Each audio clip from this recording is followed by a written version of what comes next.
Folks, I'm going to try this again. Hello, everybody. I'm Steve Richards, one of the pastors at Messiah Church in Plymouth, Minnesota. Tried this before. We'll try to delete the previous one. I didn't have the iPad turned the right direction. But I've invited you into a space that we rarely show to our guests. It's our garage, or as I think of it, a graveyard of what could have been, should have been, and still might be, because it is filled with materials that I purchased years ago for projects that I considered doing but never did. Tools that I used once and never again. Equipment that I broke and tried to fix. And then the replacements for that equipment because I was too stubborn or too embarrassed to ask for help. It's like this lawn tractor I'm sitting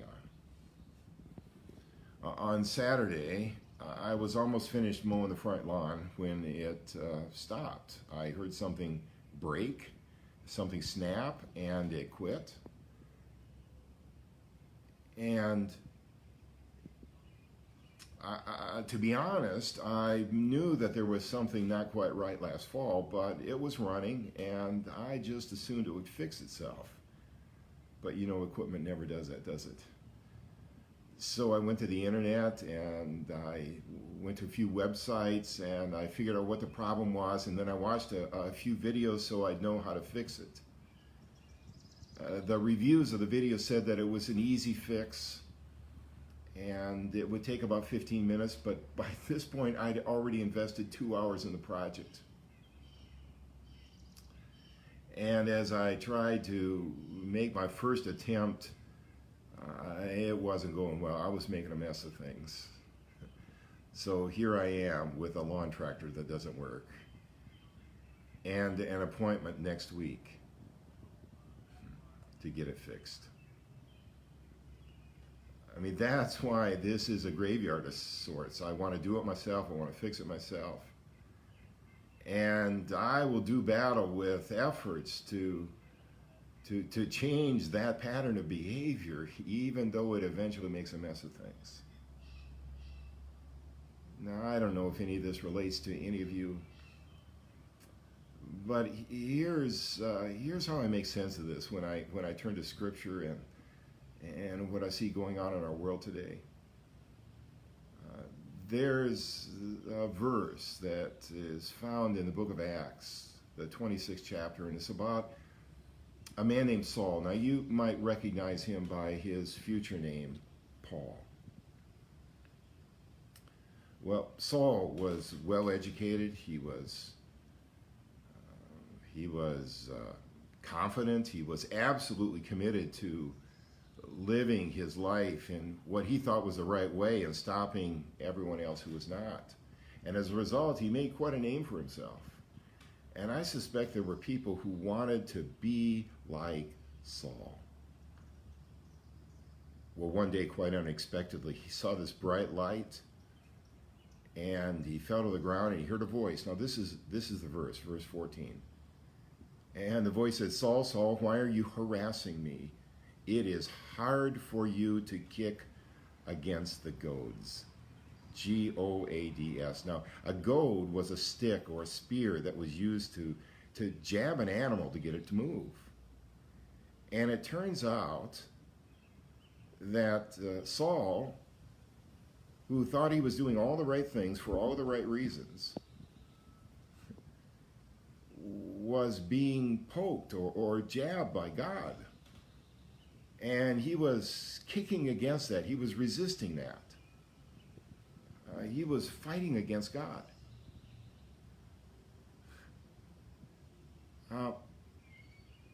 You see, God had a plan for Saul that would turn his life upside down, but it would require a change. And that change would not be easy, but it would lead to a life far better than anything Saul ever could have imagined. So here I sit in my garage on my lawn tractor. And I wonder if there could be any meaning to this scripture for my life about change. I mean, unless change is our idea, we resist it, we fight against it. Even if maintaining the status quo is going to make a mess of things. And here's 3 things I've learned about change. First, it's inevitable. Change is inevitable. And to resist it, to kick against it, is to miss out on the full potential of our lives. So 2, stop and examine. What is the truth in me that I'm trying to avoid? And then 3, make the change before the change happens to me. There is a new opportunity before us. And I can wait until that change happens to me, and by doing that, I'm going to feel like I'm being dragged through life, kicking against the goats. You know, there's a lot going on in our world today. There's this pandemic thing that we're trying to avoid. Some of us trying to ignore. We're kicking against all the restrictions, trying to ignore those restrictions, and then along comes this sudden realization that there's racism among us, and it's even embedded in me. You know, I want to get out of the garage, but that's going to take some change. So I've got to stop and listen.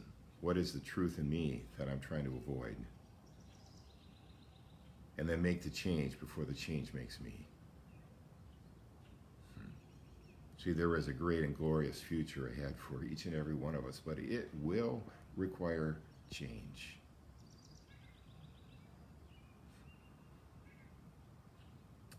Thanks for joining me this morning. That's the good news. Hope you join me next week. God bless.